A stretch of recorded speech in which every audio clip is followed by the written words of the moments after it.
और नहीं है तो लास्ट क्लास में इधर चला। हाँ भाई पिछले क्लास में नहीं आई थी ना। हाँ फ्राइडे को नहीं आई थी, याद है मुझे।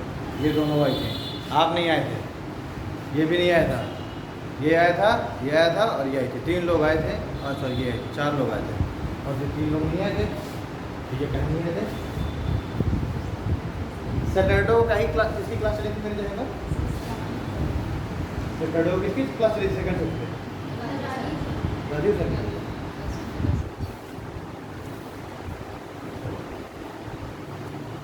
तो हम लोग बात कर रहे थे बैंकिंग सिस्टम में। बैंक में हम लोगों ने बात की थी जो आपका जिनकी स्थापना बैंकिंग और रिलेशन एक्ट 1949 के तहत होती है, यानी बैंक में शेड्यूल्ड बैंक, डिफरेंशियल बैंक और दूसरा क्या नाम था? डिफरेंशियल बैंक था और कौन सा बैंक था? अरे जो मेरे मुंह से नाम निकल गया। 3 बैंक जो आपके पब्लिक सेक्टर बैंक होते हैं, प्राइवेट सेक्टर बैंक होते हैं और फॉरेन बैंक हैं, तो उसको हम क्या नाम देते हैं? सिलेक्टिव। हाँ मुंह से नाम निकल रहा है यार। डिफरेंशियल था और दूसरा क्या था?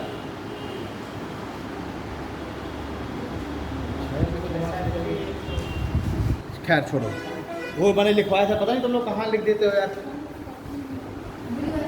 यूनिवर्सल, ठीक है। तो हम लोगों ने बात कर ली थी यूनिवर्सल बैंक की और दूसरे हमने बात कर ली थी डिफरेंशियल की। तो यूनिवर्सल और डिफरेंशियल दोनों बैंक कंप्लीट हो चुके हैं। अब हम लोग को जो कर क्या, ठीक है, यूनिवर्सल और डिफरेंशियल बैंक कंप्लीट हो गए। अब आज से हमको देखना है non banking financial company NBFC को, ठीक है। आज से हम लोग इसको देखेंगे NBFC को। आज को ले जाइए, इसमें नहीं निकाल के ले जाइएगा, ठीक है। तो अब जब हम लोग डिफरेंशियल को देख रहे थे, डिफरेंशियल के बाद फिर हम लोगों ने देखा नॉन शेड्यूल्ड बैंक में, जिसको हम लोगों ने फ्राइडे को पढ़ा था। नॉन शेड्यूल्ड बैंक में हमने क्या क्या पढ़ा था?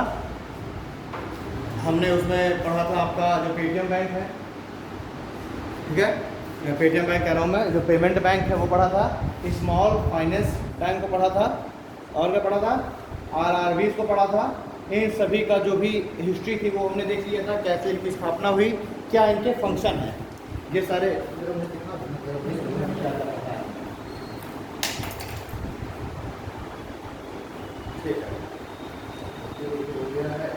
लोकल एरिया बैंक हो गया, ठीक है। Difference of the universal bank and differential bank हमने दोनों में डिफरेंस देख लिया है, ठीक है। डिफरेंशियल बैंक में हमने लोकल एरिया बैंक को देख लिया, आपका RRB को देख लिया, रीजनल रूरल बैंक को देख लिया, LAB देख लिया, SFB देख लिया, इंडियन पोस्ट बैंक देख लिया, जिसमें पेमेंट बैंक के अंतर्गत सारे आएंगे, क्लियर। उसके बाद फिर कोऑपरेटिव बैंक को भी देख लिया। आप लोग कोऑपरेटिव बैंक के और चीज़ें थोड़ा सा देखेंगे और उसकी ज़्यादा फंक्शन वगैरह, ये सारी चीज़ें थोड़ा सा कोऑपरेटिव बैंक को भी देखेंगे। और तुम लोग ऐसा करना, जो लोग नहीं आए थे तो इनकी नोट्स से फोटो क्लिक कर लेना और उसको जाकर के नोट्स में अपने लिख लेना, ठीक है। क्योंकि ये जो है सारे के सारे फैक्चुअल चीज़ें हैं, यहाँ से क्वेश्चन बन जाते हैं। आज हम लोग देखें NBFC को हमको देखना है। इसमें 4 टाइप्स देखेंगे हम लोग NBFC के, और हम लोग देखेंगे तो स्मॉल फाइनेंस बैंक और पेमेंट बैंक में क्या डिफरेंस है वो हम लोगों ने देख लिया था ना। हुआ है कि नहीं बने? पेमेंट बैंक और स्मॉल फाइनेंस बैंक में क्या अंतर है, ये हो गया है। चलिए आज हम लोग स्टार्ट करते हैं कोऑपरेटिव बैंक से। तो कोऑपरेटिव बैंक को ज़रा देख लें हम लोग एक बार, और उसके बाद हम लोग देखेंगे NBFC को।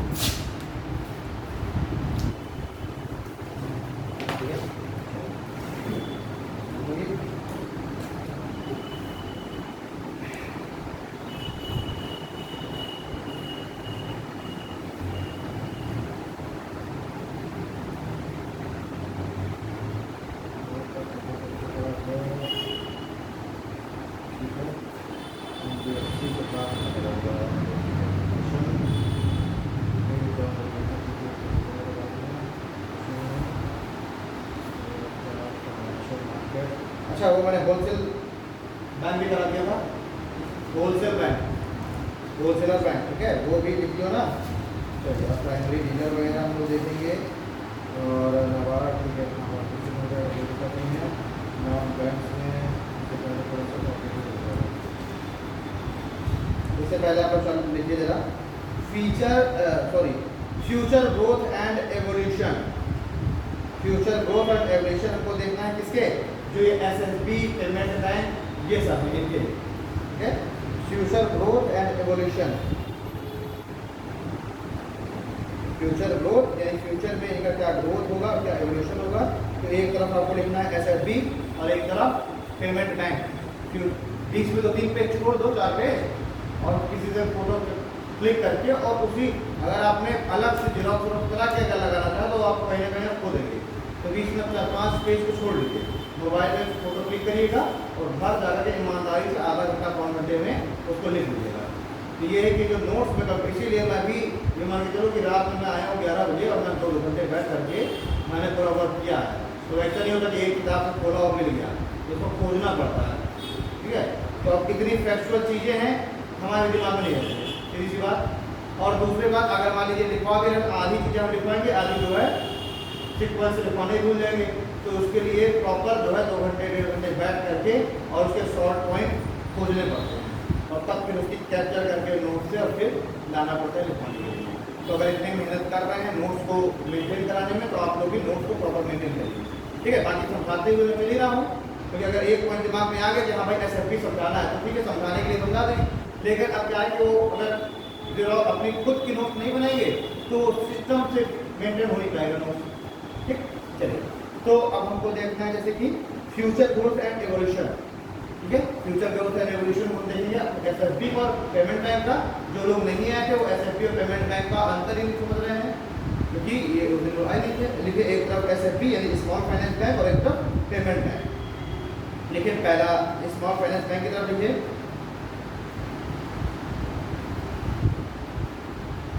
Small finance bank,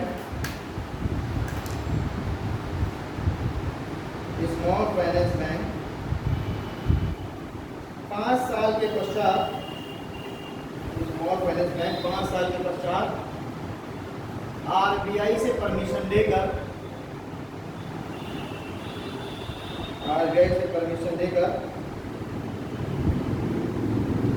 universal commercial bank,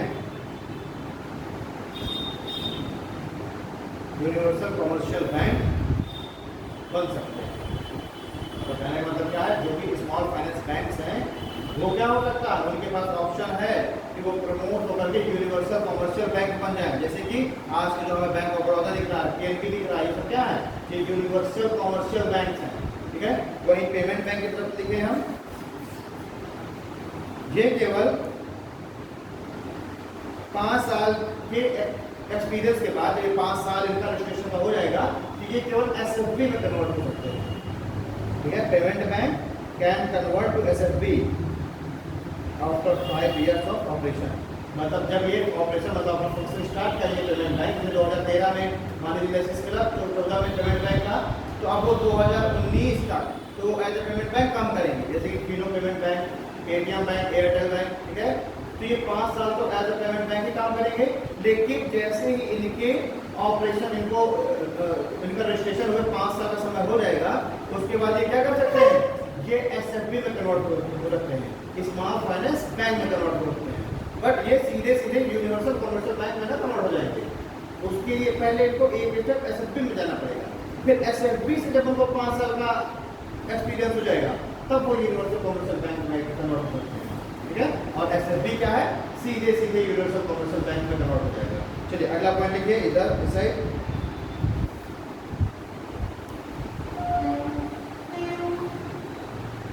ये क्या है, ये ऑन टैप लाइसेंस के द्वारा जून 2019 में इनके लिए ऑन टैप लाइसेंस की सुविधा दी गई एसएफबी को। जून 2019 से एसएफबी को ऑन टैप लाइसेंस की सुविधा दी गई।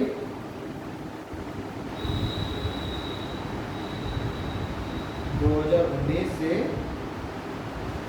एसएफबी को भी ऑन टैप लाइसेंस की सुविधा दी गई, और कोई अगर प्राइवेट कंपनी है, निर्जला क्या कहना पड़ता है, जून 2019 में आरबीआई ने एक नोटिस निकाली और कहा जो भी मार्केट की जो नया प्लेयर जो बनना चाहते हैं एसएफबी, भाई डायरेक्ट कमर्शियल बैंक तो बन नहीं सकते, ये कहा कि मान लीजिए कोई प्राइवेट कंपनी है, वो अगर कोई फाइनेंसिंग कोई कंपनी है, वो अगर एसएफबी बनना चाहती है स्मॉल फाइनेंस बैंक, तो वो ऑन टाइप लाइसेंस के द्वारा क्या कर सकती है, रजिस्ट्रेशन करा सकती है। ऑन टाइप लाइसेंस आपको समझ रहने क्या होता है कि जब उनके पास वो सारे टर्म एंड कंडीशन पूरी हो जाए, वो फुलफिल हो जाए, तो वो क्या करें, तुरंत जाकर के आरबीआई में आवेदन कर दें। ये होता है ऑन टाइप लाइसेंस, है ना। और जो एसएफबी ऑलरेडी है जो चल रहे हैं, उनके लिए भी सुविधा दी गई है जून 2019 से कि जैसे ही वो यूनिवर्सल कमर्शियल बैंक बनने की कंडीशन फुलफिल कर ले, वो तुरंत उसके लिए आवेदन कर लेंगे। ठीक है। दूसरे तरफ देखिए पेमेंट बैंक की तरफ,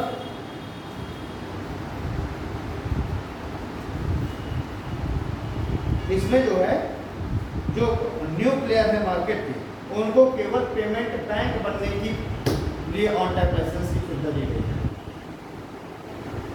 एसएफबी को सुविधा दी है कि वो चाहे तो यूनिवर्सल कमर्शियल बैंक भी बन सकते हैं ऑन टाइप लाइसेंस के द्वारा। लेकिन पेमेंट बैंक की तरफ क्या है कि अगर मान लीजिए तीनों पेमेंट बैंक चल रहा है ना, उसको ऑन टाइप लाइसेंस की सुविधा नहीं है कि वो जब भी चाहे वो एसएफबी में कन्वर्जन कर ले। अभी जो मार्केट के न्यूज क्या है, अगर मैं चाहूँ मैं पेमेंट बैंक की स्थापना करना चाहूँ तो मैं ऑन टाइप लाइसेंस के द्वारा पेमेंट बैंक की स्थापना कर सकता हूँ। ठीक है। लेकिन अगर चाहे पेटीएम चाहे कि मैं क्या बन जाऊँ, स्मॉल फाइनेंस बैंक बन जाऊँ, तो उसके लिए ऑन टाइप लाइसेंस की अभी सुविधा नहीं है। तो उसके लिए आरबीआई गाइडलाइन निकालेगी। ठीक है। मतलब में बस ये दो ही पॉइंट लिखो, मेरा और कुछ नहीं दे रहा है सर। टीवी के एक बार रिपीट करिए। पेमेंट बैंक मान चलिए मैं मार्केट का नया प्लेयर हूँ, तो मुझे ऑन टाइप लाइसेंस की सुविधा मुझे मिली हुई है कि मैं नया पेमेंट बैंक की स्थापना करूँ। ठीक है। बट अगर मैं फिनो पेमेंट बैंक हूँ मैं, तो मेरे पास ये सुविधा नहीं है कि मैं एसएफबी में कन्वर्ट हो जाऊँ। क्यों समझ आए भाई। इस समय पेमेंट बैंक क्या क्या चल रहा है, कोर पेमेंट बैंक है, फिनो पेमेंट बैंक है, पेटीएम बैंक है, एयरटेल बैंक है, ये पेमेंट बैंक नहीं लोग। तो ये क्या है, ये केवल तभी एसएफबी में कन्वर्ट होंगे, स्मॉल फाइनेंस बैंक में तभी कन्वर्ट होंगे जब आरबीआई दिशा निर्देश निकाले। आरबीआई क्या निकाले, एप्लीकेशन निकाले। ये ऑन टैप लाइसेंस के द्वारा नहीं कन्वर्ट हो जाएंगे, इनके पास ऑन टैप लाइसेंस की सुविधा नहीं है। लेकिन जो मार्केट के न्यू प्लेयर है, जो पेमेंट बैंक बनना चाह रहे हैं, उनके पास ऑन टैप लाइसेंस की सुविधा है। मेरे डिफरेंस में आ रहा गया, मैं तो बता नहीं पा रहा, क्या मैं डिलोड नहीं कर पा रहा है क्या अपनी बात। एक बात कर पेटीएम है, पेटीएम अगर चाहे कि मैं स्मॉल फाइनेंस बैंक बन जाऊँ, तो पेटीएम को इंतजार करना पड़ेगा आरबीआई की गाइडलाइन का कि जब आरबीआई एप्लीकेशन निकालेगी। ठीक है।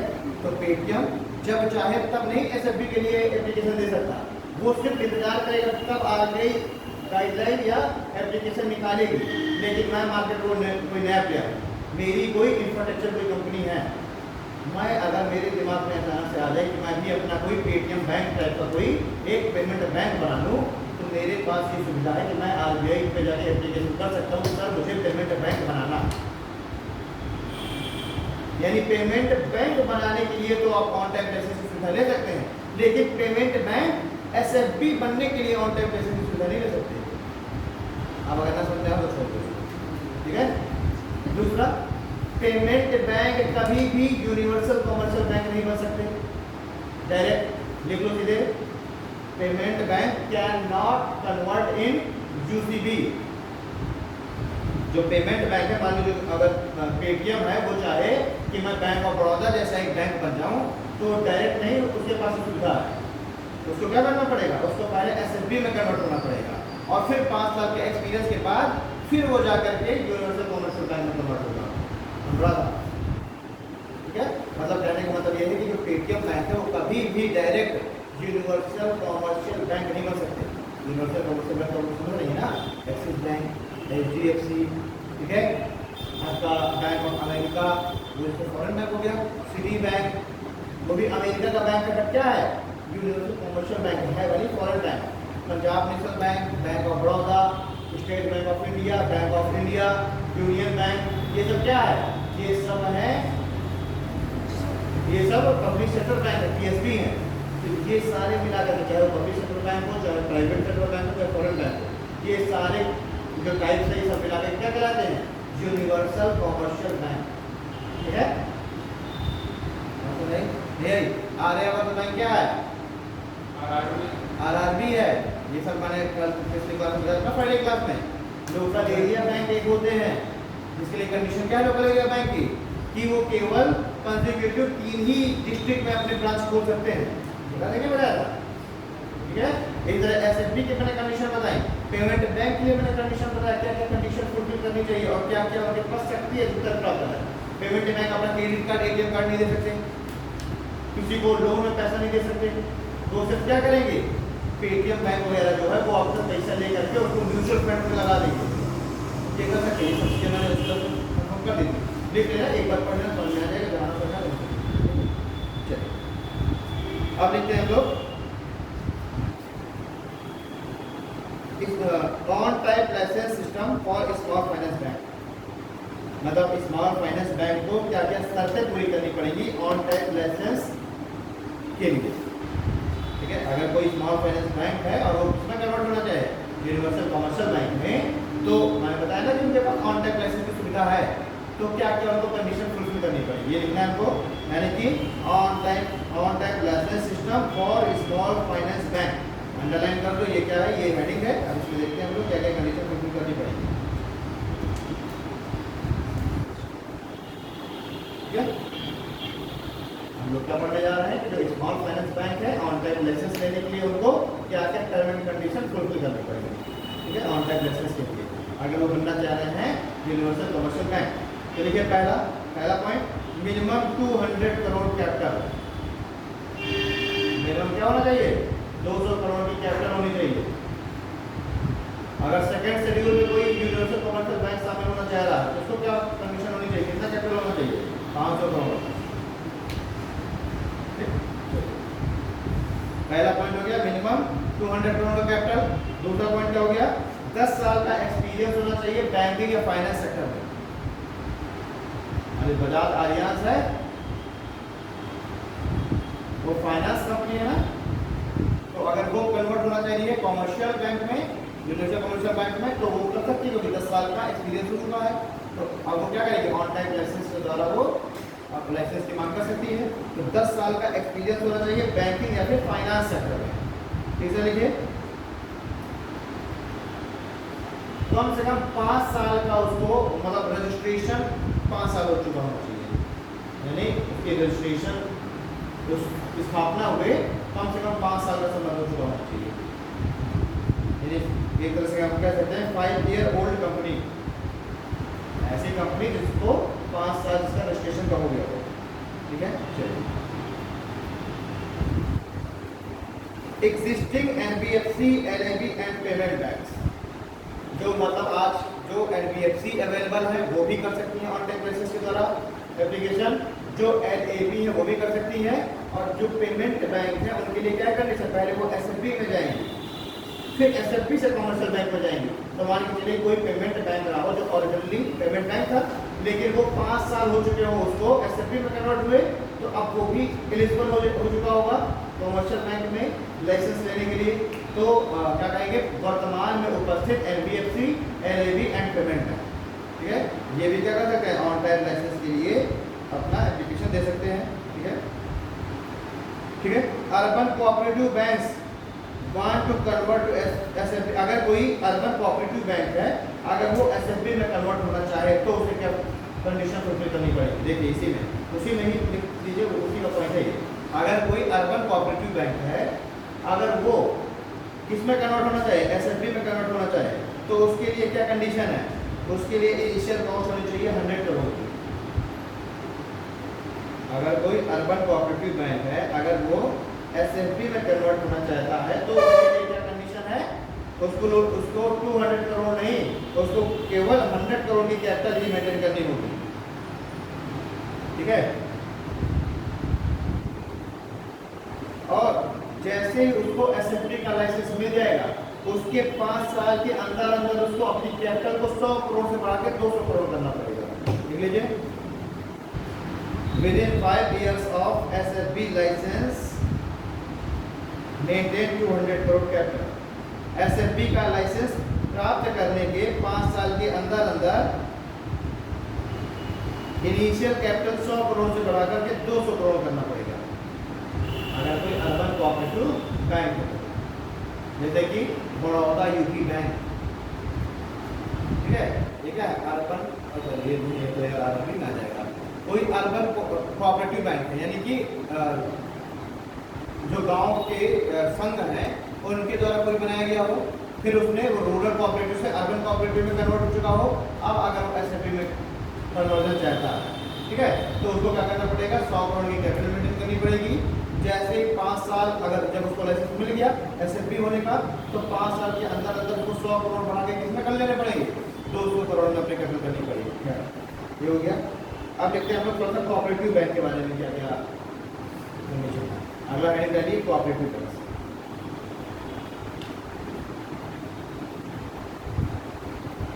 कोऑपरेटिव बैंक क्या क्या है,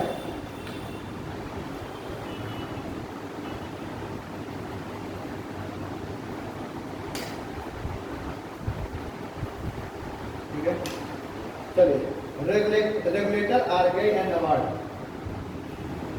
जो कोऑपरेटिव बैंक है उनके रेगुलेटर कौन होंगे, आरबीआई और नाबार्ड।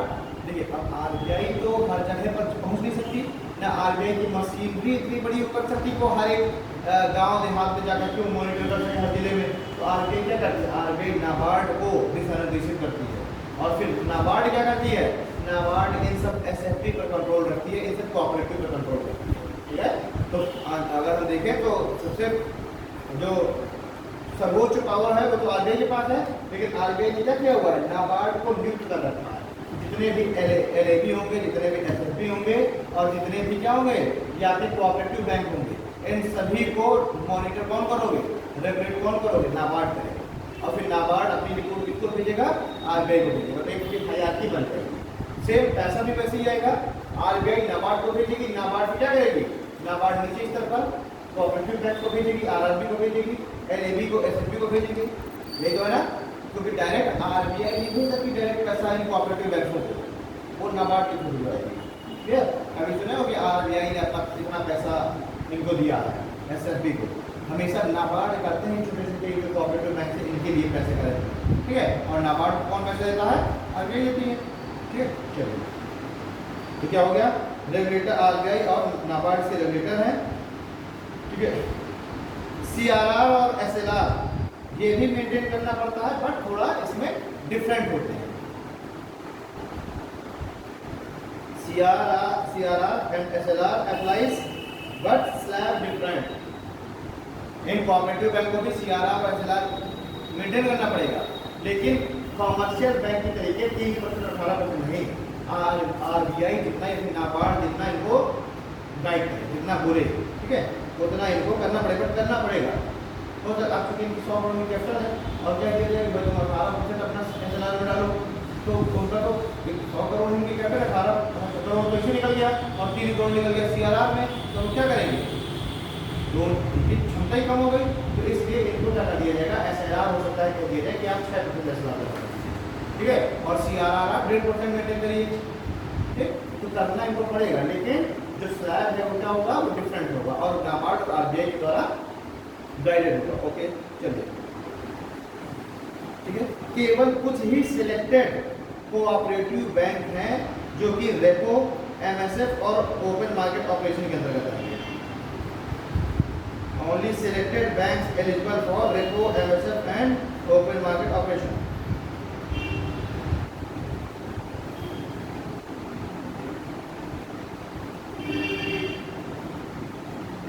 केवल सिलेक्टेड बैंक, केवल सिलेक्टेड कोऑपरेटिव बैंक ही होंगे, मतलब सभी बैंकों के लिए नहीं है कि वो सारे के सारे रेपो रेट वही वाला फॉलो करें, ओपन मार्केट ऑपरेशन वही फॉलो करें।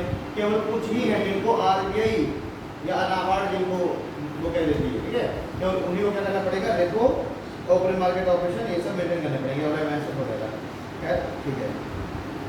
और जो कोऑपरेटिव बैंक है इसके लिए मैंने बता ही दिया था, ये किसको वो करते हैं, प्रमोट करते हैं, आपसी सहभागिता को, मैंने आपसी सहभागिता को इसको प्रमोट करते हैं। वो मान के चलिए एक गांव में 10-12-15 महिलाओं का ग्रुप बन गया, वो क्या करेंगी, वो अपना 100 रुपये मिला करके 15 महिलाएं 100 रुपये मिला लगाया और 1500 रुपये एक गुल्लक में जमा कर लिया और उस गुल्लक को नाम दे दिया गया कोऑपरेटिव बैंक। ठीक है, कोऑपरेटिव बैंक नाम दे दिया गया, सहकारिता बैंक। अब इसका फायदा क्या होगा, अब 15 महिलाएं हैं, उसमें से किसी एक महिला को अचानक से 1500 कर सकता है, तो वो क्या करेगी, वो अपनी उसी गुल्लक से 1500 रुपये निकलवा लेगी और अपना वो आवश्यकता जो काम है वो कर लेगी। फिर वो क्या करेगी, हर महीने 100 रुपये और 100 रुपये में मान के चलिए 1 रुपये ब्याज मिला करके वो हर महीने जमा कर देगी, 15 महीने को उसमें जमा कर दिया। ठीक है, तो ब्याज क्या है, ब्याज भी कॉमर्शियल बैंकों से कम होगी, क्योंकि उसका उद्देश्य क्या है, पैसा लाभ कमाना नहीं है, उसका उद्देश्य है आपसी सहयोग मेंटेन करना। बुझे जी, तो कोऑपरेटिव बैंकों की जो ब्याज दर होगी वो हमेशा इन कॉमर्शियल बैंकों से कम होगी, हमेशा एसएफबी से कम होगी। जो कोऑपरेटिव बैंक ब्याज दर देखो बहुत कम होती है, और जो कोऑपरेटिव बैंक हैं वो किसी दूसरे को पैसा भी नहीं देते, जो उनके जो मेंबर हैं उन्हीं को पैसा देंगे। अब आप कहेंगे ये ना कहना कि जो आर करने में जो कोऑपरेटिव बैंक बुलाए तो सबके अकाउंट खुलते हैं, मैंने क्या क्या आरबीआई कुछ बैंकों को क्या कर देती है, स्पेशल दर्जा दे देती है। जो कोऑपरेटिव बैंक बड़े हो गए उनको स्पेशल दर्जा दे दिया जाएगा। ठीक है, तो अब वो क्या होगा कि एक आपसी सहभागिता में वृद्धि हुई ना, अचानक से किसी को हो सकता है उसी कोऑपरेटिव बैंक से गुल्लक से पैसा निकाल लिया, काम चला लिया, फिर वापस उसमें पैसा जमा कर दिया। एक तो ब्याज दर कम है, जरूरत पड़ने पर तुरंत पैसा मिल जाएगा, और वो पैसा वो अपने ही 15 महिलाओं के ग्रुपों में नहीं छोड़ेंगे, कोई अन्य 16 आदमी आ जाए उसको नहीं देंगे, क्योंकि तो जिसका पैसा हो उसे हो जाएगा। ठीक है, अब धीरे धीरे करके मान के चलिए इनकी ग्रोथ बहुत बढ़ गई, तो फिर उसको आरबीआई क्या करेगी, एक स्पेशल दर्जा दे देगी कि आप जो है कुछ बाहरी लोगों को भी लोन दे सकते हैं। क्लियर है ना, क्या कोऑपरेटिव बैंक क्या है। ठीक, चलिए कोऑपरेटिव बैंक हमने देख लिया और आवश्यकता नहीं है। अब थोड़ा सा ये रूरल कोऑपरेटिव बैंक की मैंने हायरार्की अपने बता दी थी। अब हम लिखेंगे नॉन बैंक। एनबीएफसी क्या होता है, एनबीएफसी क्या होता है, NBFC non banking financial companies, non banking financial company. Non banking financial company 3 तरीके की होती है। नॉन बैंकिंग फाइनेंस कंपनी में आप 3 पार्ट बनाएंगे। ठीक है, पहला all India financial institute, all India financial institution AIFI short में लिखो। नॉन बैंक में आप क्या क्या करेंगे,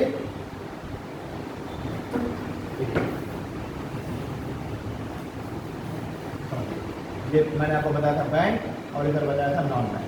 ठीक है, अभी तक हम बात कर रहे थे सारी बैंक के बारे में, शेड्यूल, डिफरेंशियल, सारी ये सब हमने बात किया, आरआरबी वगैरह, कोऑपरेटिव वगैरह। अब हम बात करेंगे नॉन बैंक की।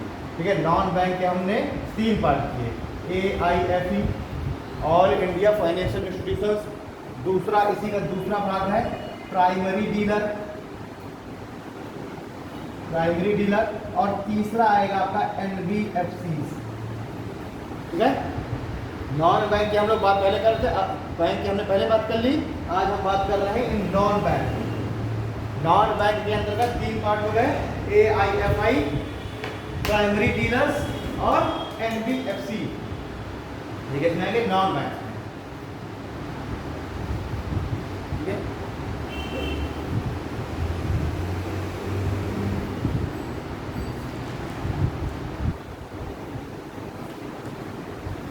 उन्नीस सौ 1998 से पहले क्या हुआ करता था कि इसमें 3 कैटेगरी हुआ करते थे, बैंक भी हुआ करते थे, नॉन बैंक भी हुआ करते थे, और एक कैटेगरी और होती थी डेवलपमेंट फाइनेंस इंस्टीट्यूशन। यानी 1998 से पहले 3 कैटेगरी थी, डेवलपमेंट फाइनेंस इंस्टीट्यूशंस, बैंक और नॉन बैंक, 3 कैटेगरी थी। 1998 में आया नरसिम्हम राव कमेटी, उन्होंने क्या किया, वो जो डेवलपमेंट फाइनेंस जो बैंक है, ठीक है, इंस्टीट्यूशन है, उसको समाप्त कर दिया। ठीक है, तो डेवलपमेंट फाइनेंस जो इंस्टीट्यूशन है उसको क्या कर दिया गया, 1998 में नरसिम्हा राव कमेटी के द्वारा समाप्त कर दिया गया, और तब से केवल 2 ही कैटेगरी रिमेनिंग बची, कौन सी, बैंक और नॉन बैंक। नोट डाल करके लिखना होगा। ठीक है, नोट डाल करके लिखना होगा, मुझे कि नरसिम्हा राव कमेटी ब्रैकेट में 1998 की रिपोर्ट के आधार पर, नरसिम्हा राव कमेटी ब्रैकेट में 1998 की रिपोर्ट के आधार पर रिपोर्ट के आधार पर केवल 2 ही कैटेगरी बची हुई है।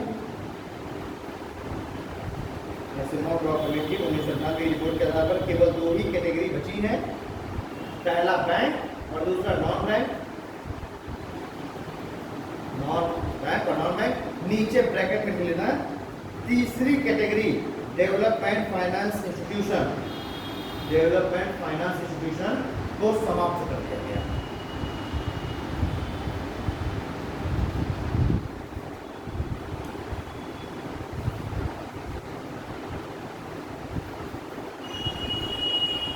ठीक है,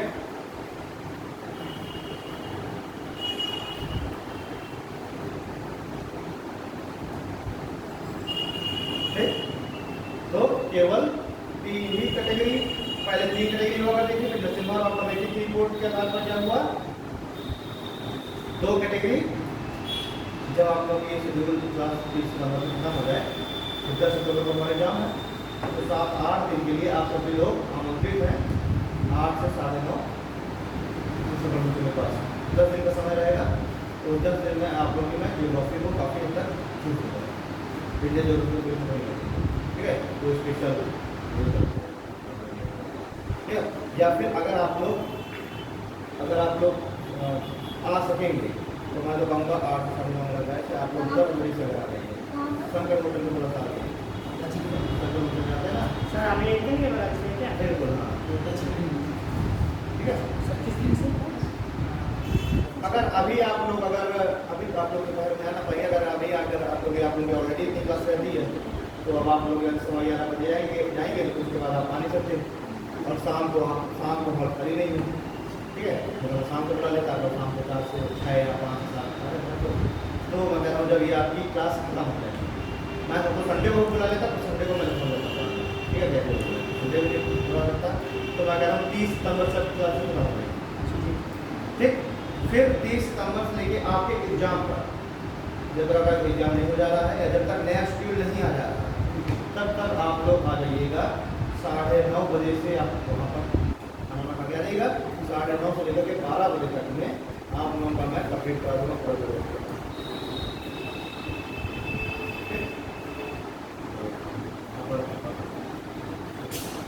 और अगर मैं देखता हूँ एक मैं जल्दी नया हॉल लेने वाला हूँ, अगर हॉल ले लेता हूँ फिर शाम को मैं बता दूँगा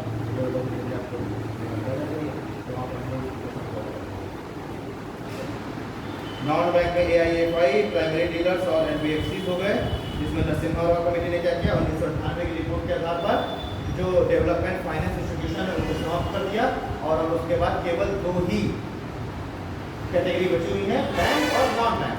बैंक हम लोग कवर कर चुके हैं, हम लोग अब कवर कर रहे हैं नॉन बैंक, ठीक है। नॉन बैंक में हमने 3 कैटेगरी में उसको बांट दिया, AIFI में, प्राइमरी डीलर्स में और NBFCs में।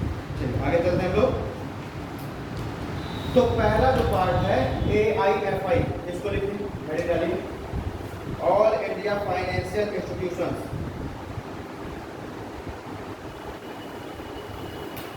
All India financial institutions.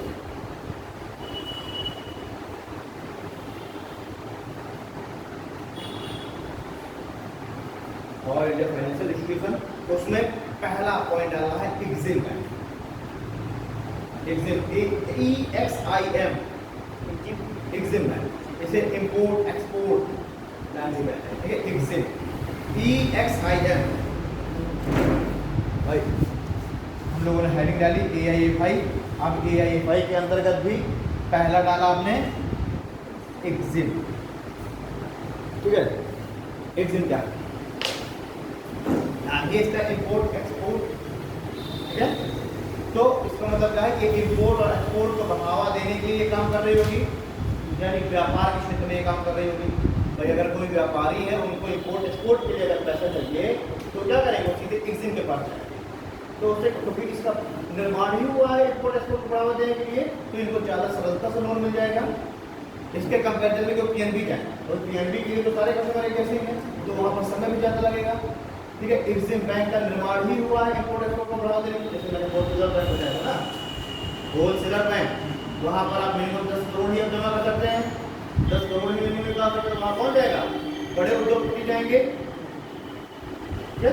तो ये भीड़ भाड़ से उनको बचाने के लिए, उनको जल्दी काम करा देने के लिए होलसेल बैंक की स्थापना होलसेल बैंक की वैसी एग्जिम है। ठीक है, तो AIFI के अंतर्गत एग्जिम, इसकी स्थापना होती है 1 जनवरी 1982। ठीक है, इसकी स्थापना कब हुई? 1 जनवरी 1982 को एक एक्ट लाया गया, उस एक्ट के तहत एग्जिम की स्थापना हो गई।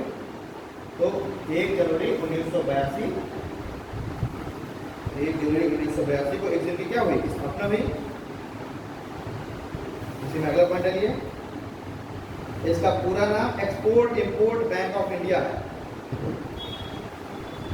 इसका पूरा नाम export import bank of India है, एग्जिम का पूरा नाम। जब स्थापना कब हो रही है? 1 जनवरी 1982 को। ठीक है, export import bank of India इसका पूरा नाम है।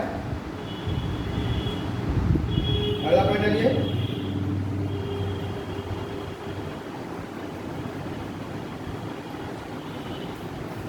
ये जो है जो लोन देती है या जो भी क्रेडिट देती है वो किसको देगी?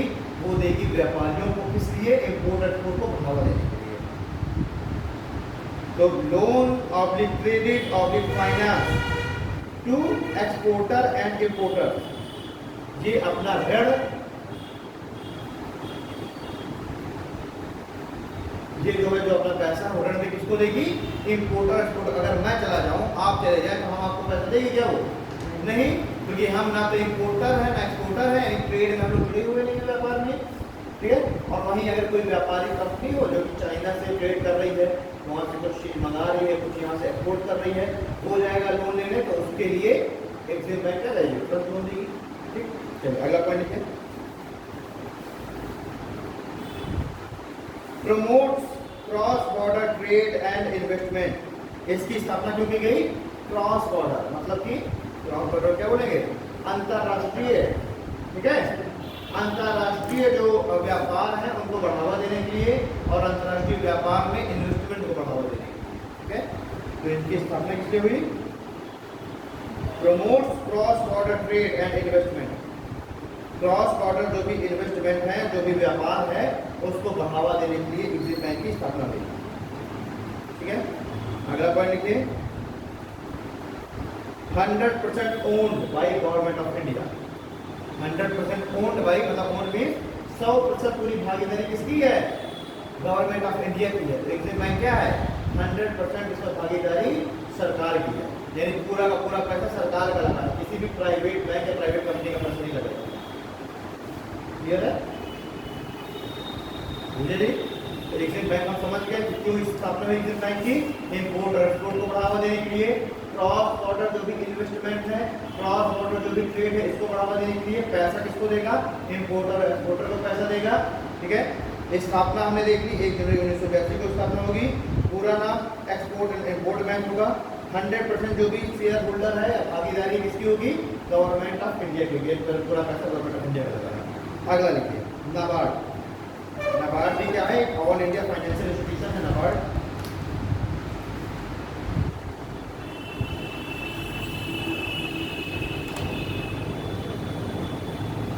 स्थापना 12 जुलाई 1982 को, 1 जनवरी को होती है एग्जिम बैंक की और 12 जुलाई 1982 को होती है नाबार्ड।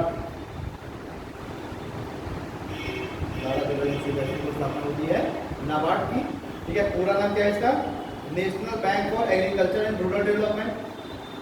पूरा नाम national bank for agriculture and rural development. पहले जो है जब इसकी स्थापना हुई 1982 में, उस समय इसमें 99.3% भागीदारी हुआ करती थी गवर्नमेंट ऑफ इंडिया की और 0.7% भागीदारी थी RBI की। ठीक है, जब इसकी स्थापना हुई उस समय 99.3% भागीदारी किसकी थी? गवर्नमेंट ऑफ इंडिया की, और 0.7% भागीदारी थी RBI की। लेकिन वर्तमान में इसमें संशोधन किया गया 2003-04 के आसपास, और उस समय जो 0.7% जो भागीदारी है RBI की, उसको भी किसको ट्रांसफर कर दिया गया? गवर्नमेंट ऑफ इंडिया को। तो आज वर्तमान में ये 100% भागीदारी इसमें किसकी है? गवर्नमेंट ऑफ इंडिया की है।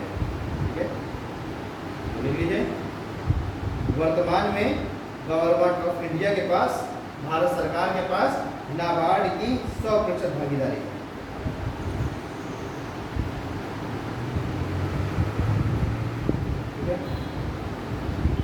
चलिए अगला पॉइंट लीजिए।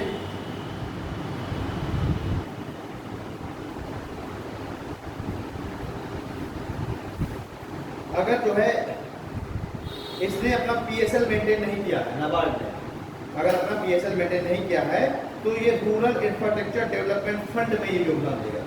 देख लीजिए, rural rural rural infrastructure development fund if PSL not अगर प्रायोरिटी सेक्टर लैंडिंग में इसने अपना कोटा पूरा नहीं किया है, प्रायोरिटी सेक्टर लैंडिंग में पीएसएल में इसने अगर अपना कोटा पूरा नहीं किया है तो यह रूरल इंफ्रास्ट्रक्चर डेवलपमेंट फंड में योगदान देगा। क्योंकि सभी मैंने बताया ना, सभी के लिए क्या जरूरी है, प्रायोरिटी लैंडिंग सेक्टर में पीएसएल प्रायोरिटी सेक्टर लैंडिंग क्या होगा, पीएसएल बोलो चल जाएगा ना, प्रायोरिटी सेक्टर लैंडिंग। अगर हर एक बैंक को उसमें हर एक फाइनेंशियल इंस्टीट्यूशन को उसका अपना कोटा फिक्स करना पड़ता है, तो अगर नाबार्ड ने अपना कोटा फिक्स कर दिया है प्रायोरिटी सेक्टर लैंडिंग में 40% का, तो फिर उसको इस रूरल डेवलपमेंट इंफ्रास्ट्रक्चर में पैसे देने की जरूरत नहीं है। पर अगर पीएसएल में उसने अपना कोटा पूरा नहीं कर पाया है, तब उसको रूरल इंफ्रास्ट्रक्चर डेवलपमेंट फंड में पैसा जमा देना पड़ेगा।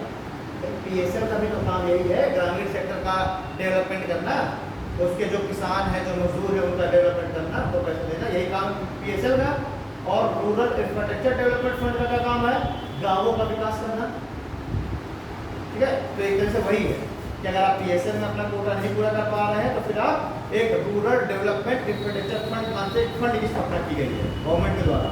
तो फिर जो भी बैंक पीएसएल नहीं पूरा कर पा रही हैं, अपना पीएसएल में कोटा मान के चलिए नहीं पूरा कर पाने का मतलब है कि मान के चलिए उनके पास ब्रांचेस नहीं है, उनके पास स्टाफ नहीं है, उनके पास मशीनरी नहीं है, तो पूरा करना चाहते हैं 40% योगदान देना पीएसएल में, लेकिन संसाधनों की कमी की वजह से नहीं कर पा रहे हैं। तो उनके लिए एक नया रास्ता क्या निकाला है सरकार ने या आरबीआई ने, कि आप अगर पीएसएल नहीं मेंटेन कर पा रहे हैं तो आप ऐसा करिए, आप सीधे रूरल इंफ्रास्ट्रक्चर डेवलपमेंट फंड नाम से हमारा एक कोर्स बना हुआ है, आप उस पर पैसा जमा कर दीजिए। ठीक है, बाकी हम उसको हम मेंटेन कर लेंगे। हम फिर गाँव तक कैसे पहुँचाना है वो फिर नाबार्ड की जिम्मेदारी है। नाबार्ड का नाम मतलब वो फिर तो आरबीआई की जिम्मेदारी किस तरीके से पहुँचेगा। ठीक है, तो नाबार्ड के लिए क्या है कि अगर वो प्रायोरिटी सेक्टर लैंडिंग में अपना कोटा पूरा नहीं कर पा रहा है, तो फिर वो क्या करेगा, वो रूरल इंफ्रास्ट्रक्चर डेवलपमेंट फंड में पैसा जमा करेगा। ये चलिए अगला पॉइंट ये हाँ, पीएसएल बिल्कुल तो 40% है, लेकिन जो रूरल बैंक वगैरह है उनके लिए 10-25% है। ठीक है, ये फिक्स करेगा आरबीआई कि नाबार्ड को से नाबार्ड के लिए 40% है। लेकिन अगर कोई ऐसे वो स्मॉल फाइनेंशियल बैंक है या फिर एलआईबी है या आरबी है, तो उनके लिए कितना है 75%, नाबार्ड के लिए 40% है। ठीक है भैया जी, कंफ्यूजन में देख रहा नहीं है। चलिए अगला पॉइंट लिखिए, इनडायरेक्ट लेंडिंग टू फार्मर्स। मतलब ये क्या करेगा, नाबार्ड कभी भी नाबार्ड डायरेक्ट ऋण तो नहीं देता। आप कभी कहें कि आप नाबार्ड से ऋण लेके आए, नाबार्ड बैंक नहीं है, और ये ऋण देना किसका काम होता है, बैंक का। पैसा जमा करना किसका काम होता है, उस पैसे के बदले ब्याज देना किसका काम होता है, बैंक का। लेकिन नाबार्ड क्या है, नाबार्ड नॉन बैंक, क्लियर, वो उस तरह बैंकों के तरीके काम नहीं करेगा। वो किसी ये जो नॉन बैंक है किसी स्पेशल कोई स्पेसिफिक एरिया में काम करते हैं। जैसे एक्सिम बैंक है, तो उसको आप क्यों नहीं हम बोलते एक्सिम बैंक को बैंक, नाम में भले ही लगा हुआ है एक्सिम बैंक, क्योंकि वो एज अ बैंक काम नहीं कर रहा है कि लोगों का पैसा ले, वो सिर्फ क्या करता है, इम्पोर्ट एक्सपोर्ट को बढ़ावा देने के लिए पैसा डालना।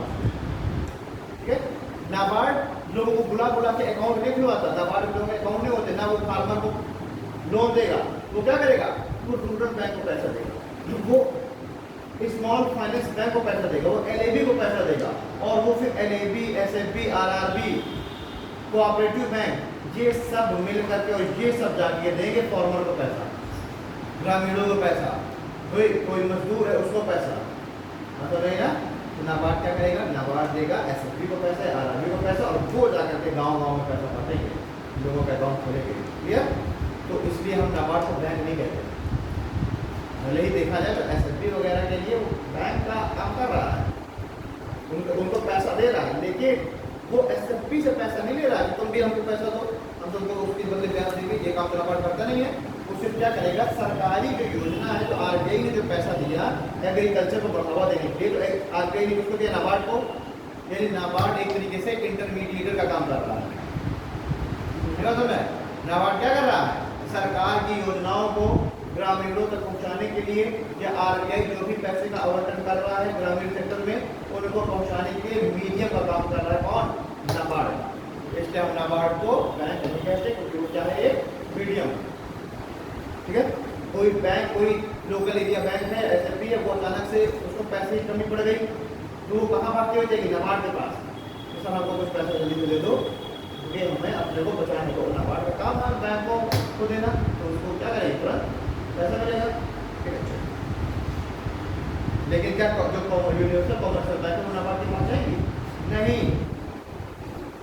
लेकिन नाबार्ड का फुल फॉर्म क्या है, नाबार्ड का फुल फॉर्म पहले देखो, क्या बताया नाबार्ड का full form, national agriculture defence में काम करना, रूरल एरिया में काम करना, वो काम है नाबार्ड का। तो जो एग्रीकल्चर से रिलेटेड जो बैंक है, ठीक है, जो रूरल एरिया के जो बैंक है, इनको पैसा देगा नाबार्ड, ना कि कॉमर्शियल बैंक। ठीक है, नाबार्ड का क्या रोल है।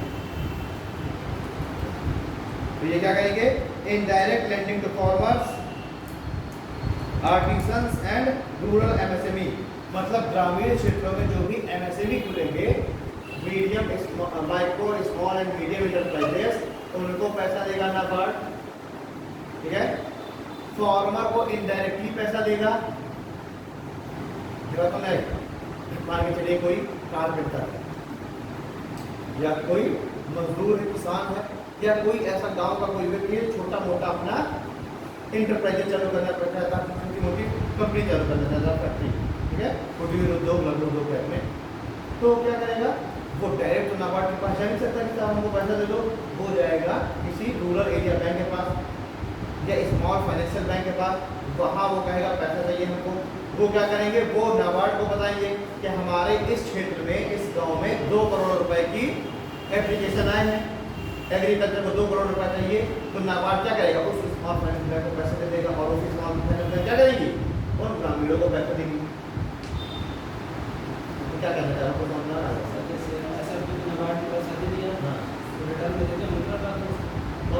एसएफबी लगा के देना पड़ता है, वो देंगे ग्रामीणों को दे दे, ग्रामीण जब पैसा वापस करेंगे तो वापस से नाबार्ड को देगा।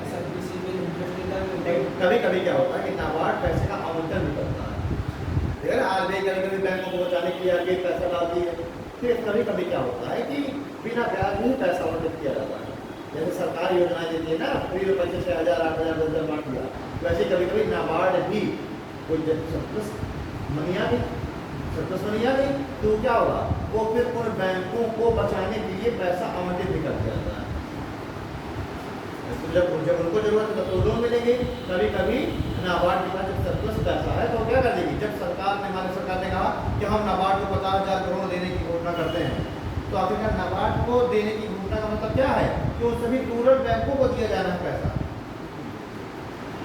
ठीक है, बहुत सारे आप लोगों ने सुना होगा बजट में हमेशा नाबार्ड का नाम आएगा, हमेशा सिडबी का नाम आएगा कि इनको हम इतना पैसा आवंटित कर रहे हैं। तो क्यों आवंटित किया जाता है, जब वो बैंक ही नहीं है तो उनको वो पैसा लेके क्या करेंगे, क्योंकि वो डायरेक्ट बैंक तो नहीं है बट वो इनडायरेक्टली बैंक का रोल निभा रहे हैं।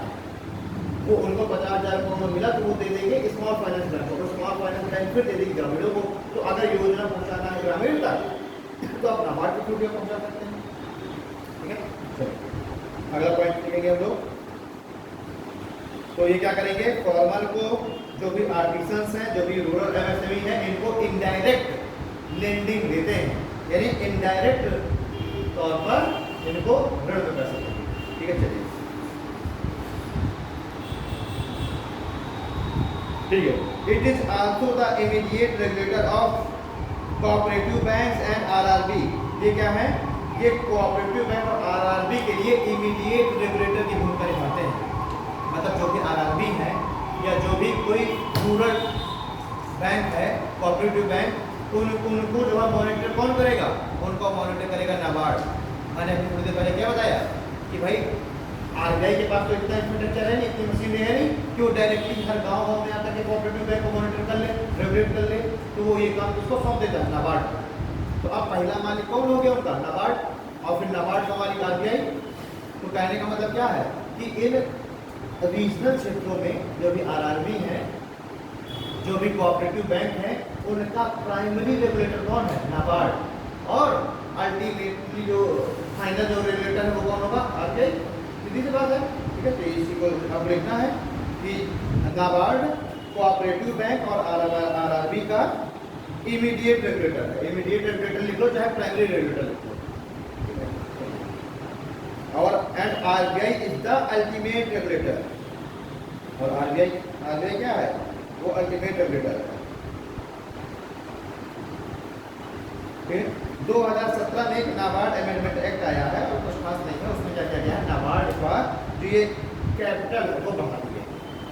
नाबार्ड की कैपिटल बढ़ा दी, वो लिखने की जरूरत नहीं है। 2017 में एक बार नाबार्ड का अमेंडमेंट एक्ट आया और उसमें नाबार्ड की कैपिटल बढ़ा दी गई है, और उसी के लिए है, और कुछ खास नहीं। नाबार्ड की कैपिटल को और ज़्यादा बढ़ाने के लिए मेरी सरकार ने क्या घोषणा की कि हम नाबार्ड में हम और पैसा डालेंगे, नाबार्ड को और रिच करना, ताकि वो और ज़्यादा से ज़्यादा बैंकों को पैसा दे सके। तो क्या मैं करूँगा, ठीक है। तो ये कमाया भाई 5 महीने पहले था 50,000 करोड़ की, 50,000 करोड़ नाबार्ड की ट्वेल्थ होगी कैपिटल। अब 50,000 करोड़ से बढ़ा के 1 लाख करोड़ करना है, तो उसके लिए अमेंडमेंट एक्ट लाया गया, नाबार्ड अमेंडमेंट एक्ट 2017, और कह दिया गया कि अब नाबार्ड की कैपिटल को 1 लाख करोड़ मेंटेन की जाएगी।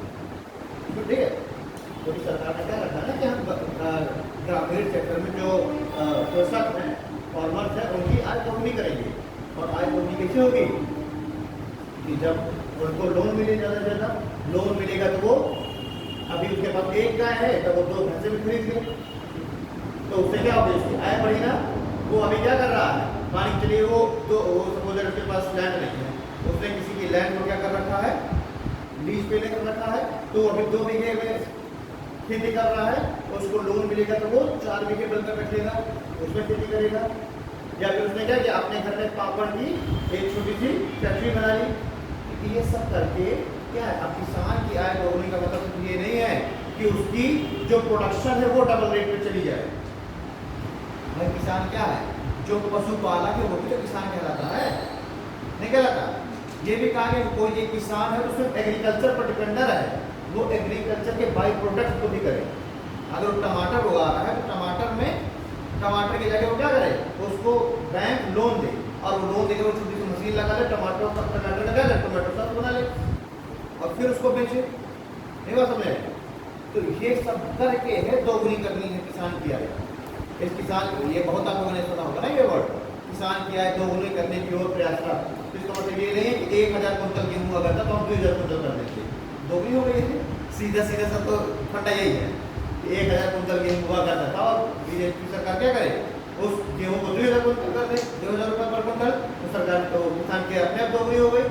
लेकिन यहाँ पर सिर्फ ये नहीं, ये कहा गया है किसान के लिए इतने रास्ते खोल दो कि किसान बहुत सारे रास्तों के माध्यम से अपने आप को निकल।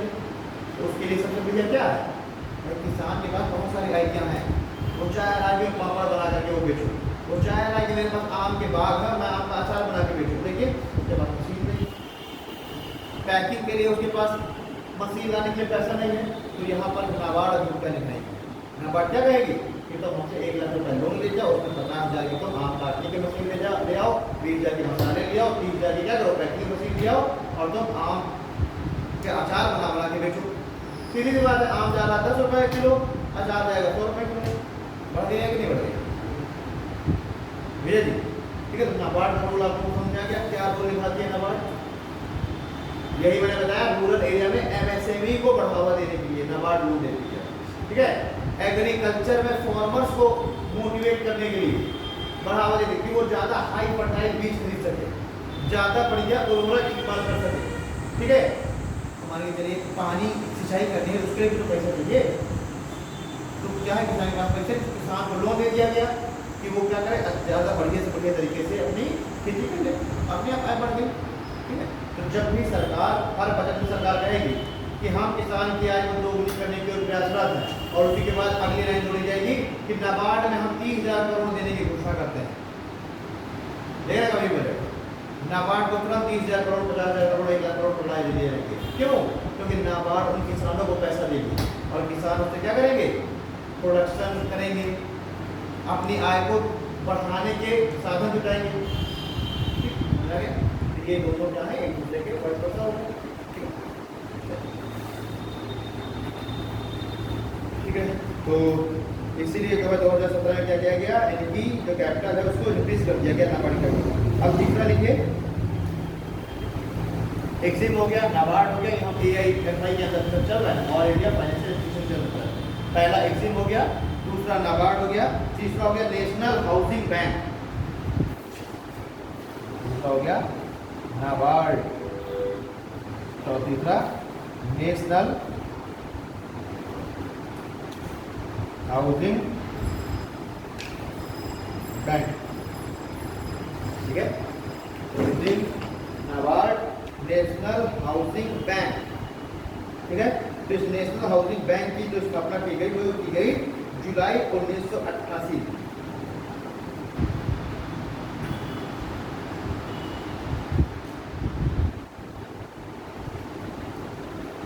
ठीक है, तो नेशनल हाउसिंग बैंक की स्थापना कब हुई, जुलाई 1988 में हुई।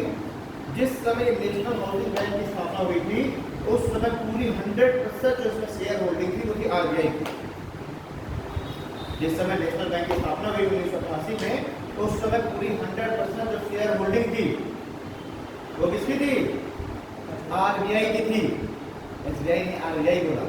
ठीक है, तो originally RBI owned 100% share, but 2018 का जो बजट आया उस बजट में एक घोषणा की गई। ठीक है, और मतलब एक फाइनेंस एक्ट लाके आया गया, अमेंडमेंट एक्ट। तब 2018 के बजट के समय एक फाइनेंस एक्ट लेकर के आया गया और उससे क्या हुआ कि ये पूरी की पूरी जो शेयर है ये गवर्नमेंट ऑफ इंडिया को दे दिया गया। ठीक है, तो 2018 का जो बजट है उसमें घोषणा की गई कि हम ये जो नेशनल हाउसिंग बैंक है इसके सारे शेयर RBI से गवर्नमेंट ऑफ इंडिया को शिफ्ट हो जाएंगे। ठीक है, और उसी के आधार पर 2019 में ये काम पूरा कर दिया गया। ठीक है, तो 2018 जुलाई 2018 में नेशनल हाउसिंग बैंक की स्थापना होती है। 1988 में नेशनल हाउसिंग बैंक की स्थापना हुई। 2018 में घोषणा की गई कि RBI के सारे शेयर लेकर के गवर्नमेंट ऑफ इंडिया को ट्रांसफर कर दिए जाएंगे और इसी के फलस्वरूप अगले साल 2019 में क्या कर दिया गया, RBI से सारे शेयर लेकर के किसको दे दिए गए, गवर्नमेंट ऑफ इंडिया को। तो अब गवर्नमेंट ऑफ इंडिया नाबार्ड की भी 100% भागीदारी रखती है, एक्सिम बैंक में भी 100% शेयर होल्डिंग है गवर्नमेंट ऑफ इंडिया की, और इस नेशनल हाउसिंग बैंक में भी 100% भागीदारी किसकी है, गवर्नमेंट ऑफ इंडिया की। ठीक है, और ओरिजिनली क्या था, गवर्नमेंट ऑफ इंडिया की एक भी शेयर होल्डिंग नहीं थी, पूरी शेयर होल्डिंग इसमें किसकी थी, RBI की। ठीक है, ऑप्शन अब ऐसा करूँगा जो चार क्वेश्चन भी दोनों के लायक होगा, तो साथ में मैं आपको क्वेश्चन बता करूँ कि ऐसे क्वेश्चन किस ईयर में आया है। ठीक है, 2019 में इसके क्वेश्चन आया, मुझे एग्जैक्टली क्वेश्चन याद नहीं है, बट उसमें नेशनल हाउसिंग बैंक के बारे में पूछा हुआ था। ठीक है, ऑप्शन में जो दिया हुआ था इसमें ओरिजिनली, अच्छा ऑप्शन क्या बनाया हुआ था, इसमें ओरिजिनली 100% भागीदारी है RBI की। ठीक, बच्चा क्या करता है, बच्चा नया याद करता कि 2019 में तो क्या हुआ है, गवर्नमेंट ऑफ इंडिया की भागीदारी होगी, तो क्या करेगा, उसको काट देगा। देखिए उसमें क्वेश्चन में क्या दिया हुआ है ऑप्शन में, और ओरिजिनली 100% भागीदारी है RBI की। और बच्चे क्या करेंगे, याद रखे हैं कि भैया इस नेशनल हाउसिंग बैंक में तो 100% भागीदारी किसकी है, गवर्नमेंट ऑफ इंडिया की। अब अंतर समझिए ना, 2019 से पहले तो RBI की भागीदारी थी, 2019 के बाद गवर्नमेंट ऑफ इंडिया की 100% शेयर होल्डिंग हुई है। और वहाँ पर ऑप्शन में क्या दिया हुआ था, ऑप्शन में दिया हुआ था कि RBI की 100% भागीदारी ओरिजिनली में थी। सही तो है, और में तो 100% भागीदारी की है ना। अगर आपसे कहा जाए कि प्रेजेंट में 100% भागीदारी किसकी है, तो है गवर्नमेंट ऑफ इंडिया की, लेकिन ओरिजिनली में किसकी थी, RBI की। तो उसमें एक ऑप्शन ये दिया हुआ था, कहा हुआ था निम्न में से कौन सा गलत है। ठीक है, पहला ऑप्शन दिया हुआ था ये वाला, नेशनल हाउसिंग बैंक से संबंधित, नेशनल हाउसिंग बैंक की ओरिजिनली 100% भागीदारी RBI की है। दूसरा दिया हुआ था एक्सिम बैंक में 100% भागीदारी गवर्नमेंट ऑफ इंडिया की है। एक सिडबी से दिया हुआ था उसमें ऑप्शन, और एक ऑप्शन कुछ और दिया हुआ था, वो स्मॉल फाइनेंस बैंक से रिलेटेड था। तो उसमें कहा हुआ था कौन सा गलत है, तो स्टूडेंट्स ने तुरंत इसको गलत मान दिया ये वाला, कि भाई उन्होंने क्या ध्यान दिया कि गवर्नमेंट ऑफ इंडिया के 100% भागीदारी, बट वाकई भी सही है, इसमें ओरिजिनली वर्ड आगे ओरिजिनली वर्ड लगा हुआ, ना कि करेंटली लिखा हुआ। निर्दला बेसिक पेपर समझ में आ रहा है ना। तो आपको कितना बारीकी से आपको यूपीएससी के क्वेश्चन पढ़ने हैं, सबको बस सही लगेगा उसमें, एग्जाम में सबको सही लगेगा, चारों ऑप्शन सही लगेंगे, लेकिन जो आपको सबसे सही लग रहा होगा वही गलत होगा। जो आपको सबसे सही लग रहा होगा उसमें आपको कॉन्फिडेंस होगा, अरे ये तो बिल्कुल सही पढ़ा, वही गलत होगा, ठीक है ना। तो भाई ये सब चीज़ें आपको बहुत ही बारीकी से, इसलिए मैं आज का चाहिए बैंकिंग से बहुत ठीक है, इसलिए मैं इसको पूरा नोट्स मेंटेन करवाते जा रहा हूँ।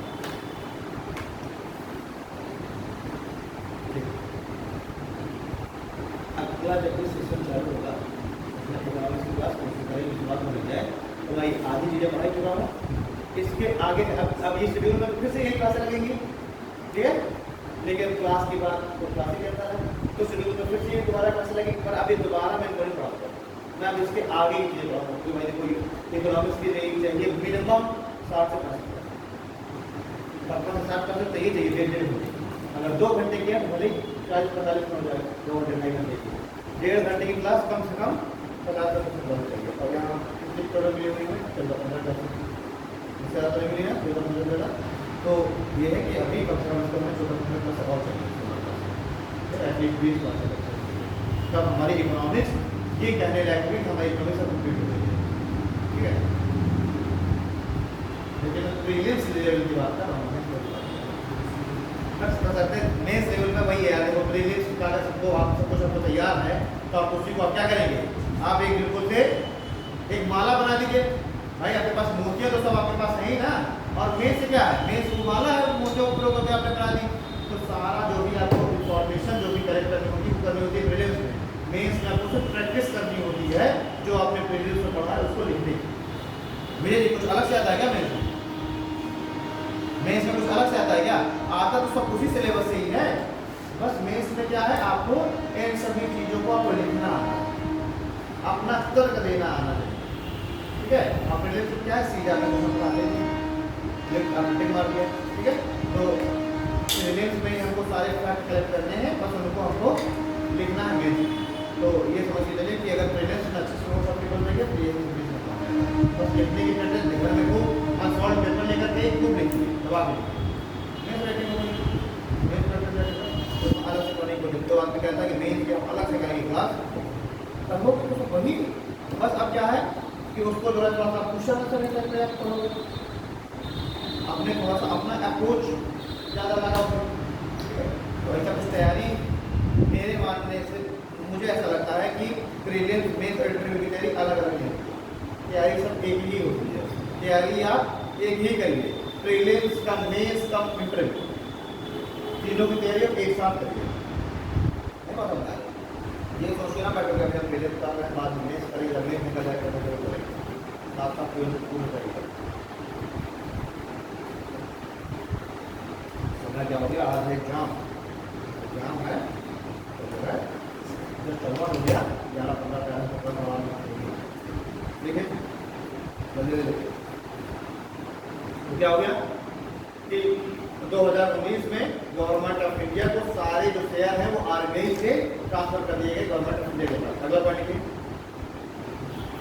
Apex institution for housing finance in India, India में जितने भी हाउसिंग फाइनेंस चल रहा है ना, जितने भी ये तमाम HDFC हाउसिंग फाइनेंस, ठीक है, और भी बहुत सारे HBC हाउसिंग फाइनेंस, ये जितने भी हाउसिंग फाइनेंस है इनका एपेक्स इंस्टीट्यूशन है, मतलब इनकी क्या है, इनकी सर्वोच्च संस्था है।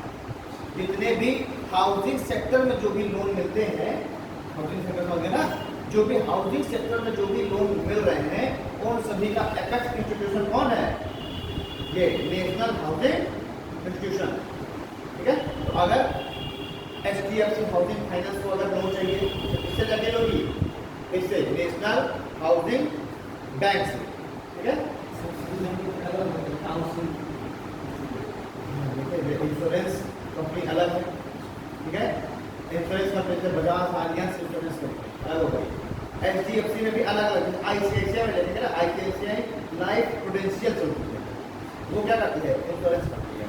ICICI हाउसिंग फाइनेंस चलती है, वो किसमें लोन देगी, हाउसिंग सेक्टर में, किसी को घर खरीदना है, किसी को थोड़ा सा ठीक है, पर्सनल के लिए लोन चाहिए, तो ये सब क्या है, इसमें आ जाएंगे क्या, हाउसिंग फाइनेंस में आ जाएंगे। देखा था ना, जो घर वाला डिजाइन इंफ्रास्ट्रक्चर रेडी करना है, ठीक, कोई मान लीजिए जेपी ग्रुप है, उसको रोडें बनवानी है, उसने टेंडर ले लिया गवर्नमेंट से उसको टेंडर तो मिल गया 10,000 करोड़ का, लेकिन उसको 10,000 करोड़ रखना पड़ा, वो तुरंत भागते हुए किसके पास जाएगी, नेशनल हाउसिंग बैंक के पास, और क्या कहेगी कि हमको सरकार से 10,000 करोड़ का हमको टेंडर मिला तो हमको लोन दे दीजिए।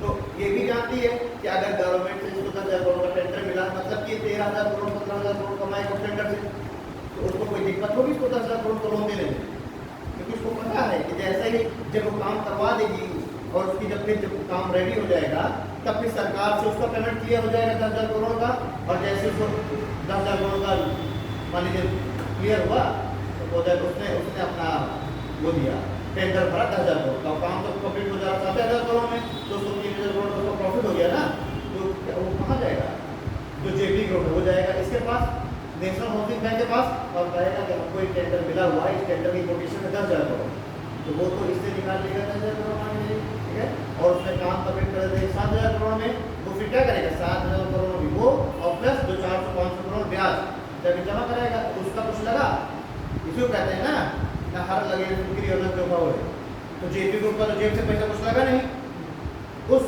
टेंडर को देख करके, क्योंकि टेंडर की गारंटी है कि इसको गवर्नमेंट से पैसा मिलेगा, ठीक है, टेंडर की बात गारंटी है ना, तो वो क्या करेगी, ये जो नेशनल हाउसिंग बैंक है उस टेंडर के बिहाफ पर इनको 10,000 करोड़ का लोन फंड कर देगी तुरंत, और ये जाकर के इंफ्रास्ट्रक्चर बना देंगे, रोड बना देंगे, और जैसे ही सरकार से पेमेंट हुआ, वो उन्होंने जाकर के तुरंत ब्याज के साथ तो पैसा जमा कर दिया। तो नया क्या है, HDC है, वो भी एक हाउसिंग फाइनेंस कंपनी है, HDFC हाउसिंग फाइनेंस, वो भी क्या है, हाउसिंग फाइनेंस कंपनी है, उन सभी को लोन चाहिए तो किससे लेंगे, इससे लेंगे।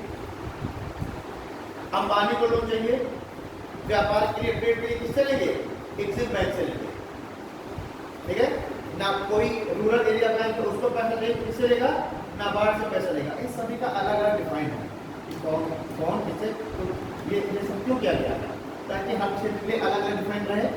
बिजनेसमैन को पैसे चाहिए तो सीधे वो कहाँ को जाएगा, नेशनल हाउसिंग बैंक में, बिजनेसमैन क्यों जाएगा, क्योंकि यहाँ पर तो उसको समय लगेगा, वो सीधे जाएगा एग्जिट में जाएगा, क्योंकि एग्जिट बना ही इसीलिए है व्यापारियों को पैसे देने के लिए, समझ रहा था बात, ठीक है, सभी में बेसिक डिफरेंस क्या है, एक बार जाकर पढ़ना, बेसिक डिफरेंस समझ आ जाएगा, ठीक है। नाबार्ड में क्या बेसिक डिफरेंस, अगर कोई वक्त में पूछ ले कि नेशनल हाउसिंग बैंक और नाबार्ड में क्या बेसिक डिफरेंस है, क्या बताएंगे कि वो पैसा देता है हाउसिंग सेक्टर में, जो भी बैंक काम कर रहे हैं, जो भी कंपनियां काम कर रही हैं, फाइनेंस कंपनियां हाउसिंग सेक्टर में, उनको लोन देगा नेशनल हाउसिंग बैंक, और जो भी काम कर रहे हैं, जो भी बैंक है रूरल एरिया के बैंक हैं, जो रूरल एरिया में काम कर रहे हैं, उनको लोन कौन देगा, नाबार्ड देगा, इम्पोर्टर एक्सपोर्टर को लोन कौन देगा, एक्सिस बैंक देगा, ठीक है, स्पीड मेंटेन हो रहा है, ठीक है, apex institution for housing finance in India हो गया, ओके,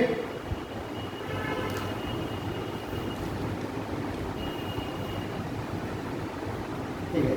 ये क्या करता है, ये जो नेशनल हाउसिंग बैंक है, ये भी रेगुलेट करता है कुछ एनबीएफसी को, जैसे कि एनबीएफसी में हो गए जो हाउसिंग लोन कंपनी है, जैसे कि DHFL हो गया, HDFC हाउसिंग फाइनेंस हो गया, इन सभी को रेगुलेट कौन करेगा, नेशनल हाउसिंग बैंक करेगा, और आगे कौन रेगुलेट करेगा, नाबार्ड, मदद भी वही करेगा, जो मदद करेगा वही तो तुम्हारे ऊपर अधिकार जमाएगा, तो HDFC या DHFL इन सभी को आवश्यकता पड़ने पर पैसा कौन देगा, नेशनल हाउसिंग बैंक, और रेगुलेटर भी कौन है, ये तो प्राइमरी रेगुलेटर है ये, और ये सारे रिपोर्ट किसको देंगे, RBI, ठीक है बात में, तो प्राइमरी रेगुलेटर कौन हो गए, NBFCs के प्राइमरी रेगुलेटर है ये, और ये जो सारे ये जो है ना HDFC हाउसिंग फाइनेंस, DHFL, ये सारे इनके सारे आते हैं उसमें नॉन बैंकिंग फाइनेंशियल कंपनी में, NBFC में वो सब आते हैं, ठीक है।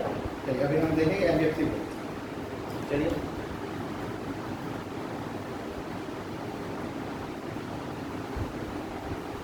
ठीक है। अब क्या किया गया है,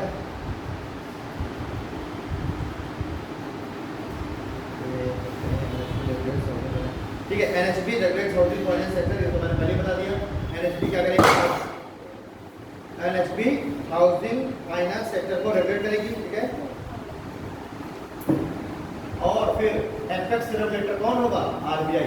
ये भी लिख लीजिए, एपेक्स रेगुलेटर आरबीआई।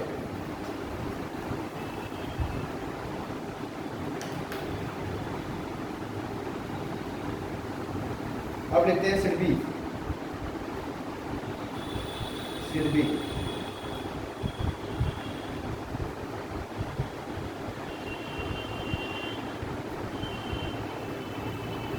ये सिडबी। सिडबी की स्थापना अप्रैल 1990 के एक्ट के तहत हुई। सिडबी की स्थापना अप्रैल 1990 के एक्ट के तहत हुई। अप्रैल 1990 में एक एक्ट बिल्कुल बनाया गया सिडबी की स्थापना के लिए, ठीक है। तो अप्रैल 1990 के एक्ट के तहत सिडबी की स्थापना हुई। इसका फुल फॉर्म क्या है? फुल फॉर्म लिखिए, small industries development bank of India. Small industries development bank of India.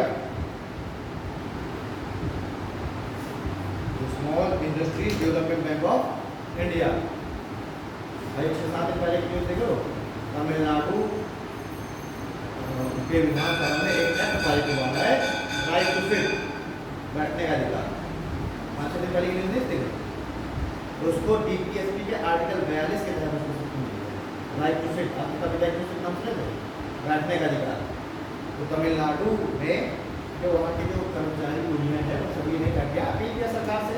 तो सरकार ने विधानसभा में, वहाँ पर तो सिंगल बॉडी है ना, वहाँ पर विधानसभा विधान परिषद है नहीं, तो वहाँ पर एक बिल पेश किया गया है और उस बिल पर मेरे से साइन हो चुके हैं, बस राज्यपाल के साइन हो चुके हैं, ठीक है। उसके बाद वहाँ पर तमिलनाडु में वो कानून हो जाएगा, ठीक है। जो वहाँ का जो राज्य सरकार है उसके डीपीएसपी के तहत वो फाइनल हो जाएगा और वहाँ पर सबको अधिकार। ये है राइट टू सिट। जो कानून देखो ना, हमेशा एम्प्लॉय खड़ा हुआ रहता है, जो कानून देखो हमेशा एम्प्लॉय खड़ा रहता है, तो वहाँ पर राइट टू सिट की मांग की गई है, बैठने का अधिकार। तो आपको खड़े रहने की जरूरत नहीं है, अब आप बैठेंगे तो हम राइट टू सिट का उपयोग करेंगे, ठीक है। तो ये किसका हिस्सा है? आर्टिकल 42 के तहत है राइट टू सिट। और आर्टिकल 42 किसका हिस्सा है? डीपीएसपी का, जिसमें डीपीएसपी हम देखते हैं महिलाओं के लिए जो स्पेशल प्रोविजन दिए गए हैं, उनको मैटरनिटी लीव, ठीक है। कर्मचारियों के लिए अनुकूल दशाएं, जो कर्मचारी हैं उनके लिए काम की, जो जिस जगह पर काम कर रहे हैं उस जगह पर क्या होनी चाहिए? अनुकूल दशाएं होनी चाहिए काम। ये सारे के सारे किसके भाग है? ये सारे के सारे डीपीएसपी के भाग है।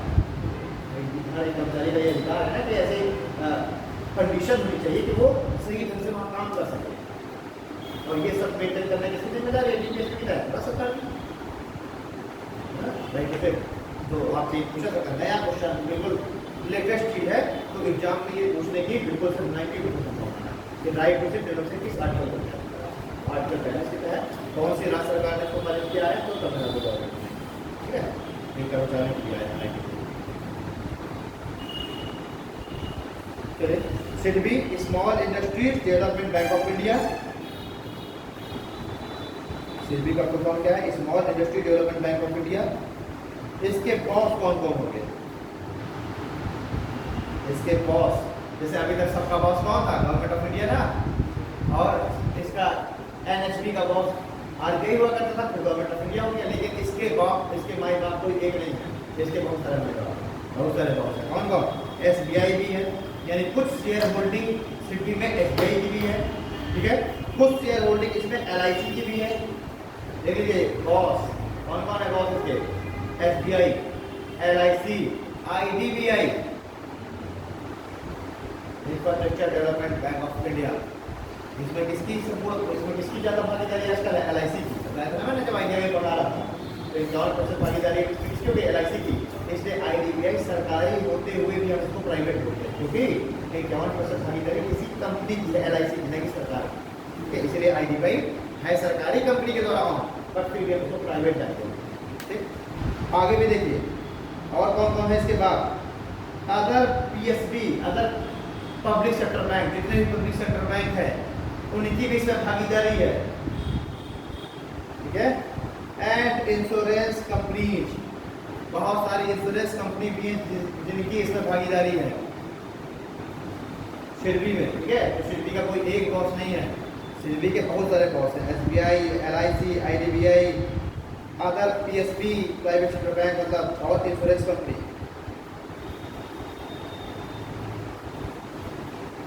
ठीक है, अगला पॉइंट है इसमें SIDBI helps MSME borrowers with indirect lending. SIDBI क्या करती है? अप्रत्यक्ष लोन देती है किसको?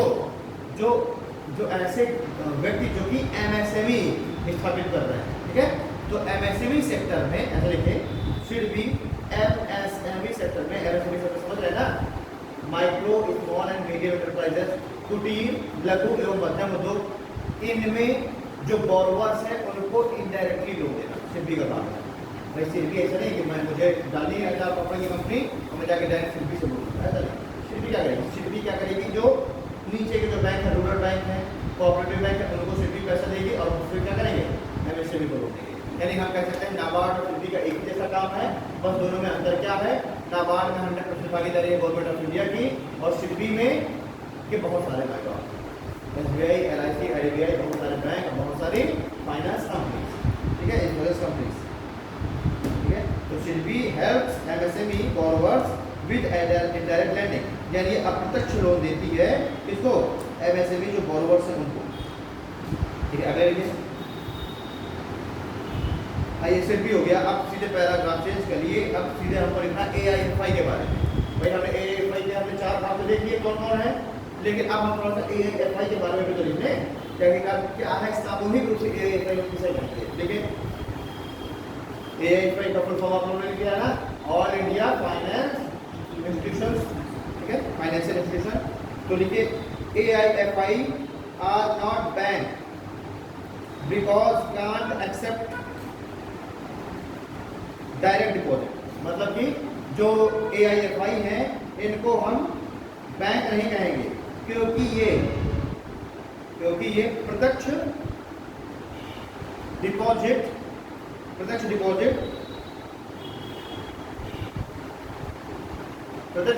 लोगों से एक्सेप्ट नहीं करते। मतलब सीधी सी बात है, अगर आप सिडबी में आप अपना अकाउंट नहीं खुलवा सकते तो सिंपल सी बात है कि सिडबी में आप जब अपना अकाउंट नहीं खुलवा सकते तो आप अपना पैसा कैसे सिडबी में जमा करेंगे? मैंने क्या कहा? ये आप क्या नाम है तुम्हारा? नाम क्या है? आनंद कुमार। कि भाई नहीं समझे, सिडबी को हम बैंक नहीं कहेंगे। क्यों बैंक नहीं कहेंगे? क्योंकि सिडबी लोगों से डायरेक्ट उनका डिपॉजिट एक्सेप्ट नहीं करता, और जब डायरेक्ट डिपॉजिट नहीं एक्सेप्ट करता मतलब कि क्या है कि उसमें डायरेक्ट लोग जाकर के उसमें सीधे प्रत्यक्ष तौर पर अपना अकाउंट नहीं खुलवा सकते। ठीक है, ये डायरेक्ट लोगों को पैसा लेंडिंग नहीं करता और पैसा लोगों को उधार नहीं देता, डायरेक्ट इनडायरेक्टली देता। RRB को देगा, RRB लोगों को देगा, लेकिन डायरेक्ट लोगों को देता। क्लियर? इसलिए हम सिडबी को बैंक नहीं कहते।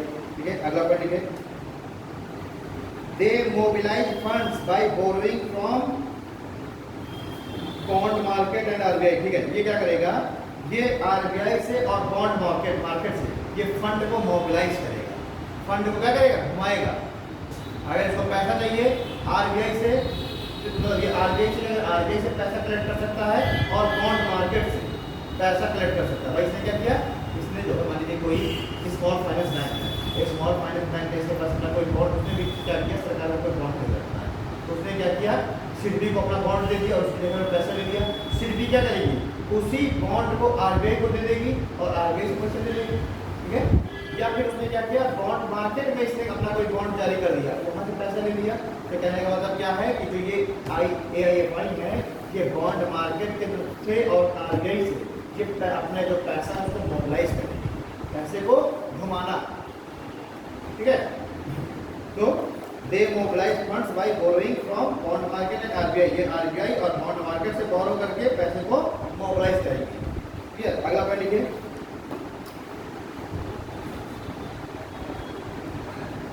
देखिए, जो प्रायोरिटी सेक्टर लैंडिंग है वो केवल शेड्यूल्ड कॉमर्शियल बैंक और यूनिवर्स, मतलब जो भी जो भी जितने भी शेड्यूल्ड कॉमर्शियल बैंक है और जो भी यूनिवर्सल कॉमर्शियल बैंक है उनके लिए PSL है, उन सभी को क्या करना है? PSL निर्धारित करना है। बट जो ये AIFI है इनके लिए PSL का कोई नॉर्म नहीं है, तो ये बैंक ही नहीं है तो इनके लिए PSL नॉर्म क्यों होगा? ठीक है, तो इसमें लिख लीजिए सीधे आप ये इतना लिख लीजिए PSL not applicable on AIFI, मतलब AIFI के लिए PSL की कोई आवश्यकता नहीं है। मतलब ऐसा नहीं है कि अब RBI एग्जिम बैंक से कहे कि आप भी POT सेक्टर लेंडिंग में अपना 40% पैसे जमा दीजिए।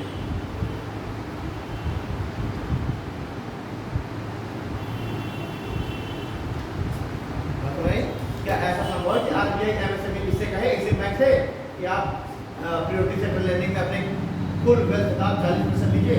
नहीं, क्योंकि उसका काम ही है सिर्फ इम्पोर्टर एक्सपोर्टर को पैसा देना। तो जितने भी ये AIFI हैं इनके लिए POT सेक्टर लेंडिंग का जो नॉर्म्स है वो आवश्यक नहीं, ठीक है, बैंक नहीं है। ठीक है, अगला पढ़ लीजिए।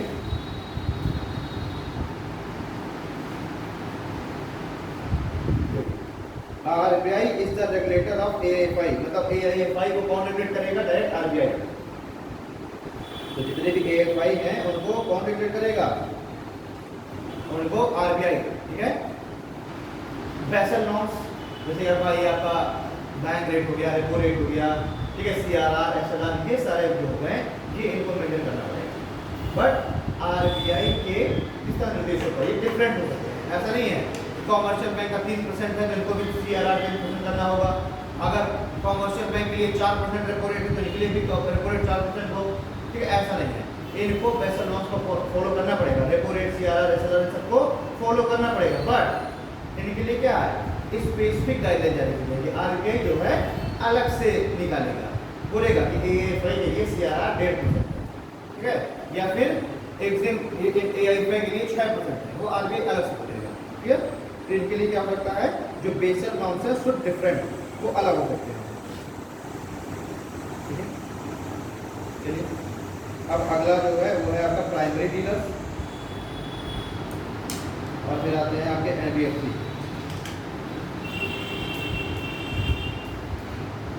लेकिन अब ये हो नहीं पाएगा क्योंकि और 11 बजे बस